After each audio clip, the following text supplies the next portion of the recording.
terkena batuk, tak hanya penderita yang terganggu oleh batuk, orang di sekitarnya pun akan terganggu juga mendengar suara batuk. Dan gangguan itu akan kian bertambah bila batuk disertai dahak. Untuk mengatasi gangguan ini, ramuan berikut bisa dicoba. Yang diperlukan 1 gram buah adas dan 1 gelas air mendidih. Membuat dan memakainya: memarkan buah adas lalu masukkan ke gelas, siram dengan air panas, biarkan 10-15 menit lalu saring. Minum ramuan sekaligus dalam keadaan hangat. Yang perlu diingat, buah adas perlu dimemarkan agar minyak atsiri yang terkandung dalam buah adas tidak terbuang.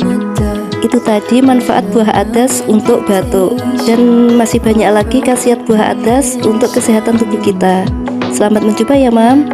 Jangan lupa like, komen, dan subscribe-nya ya.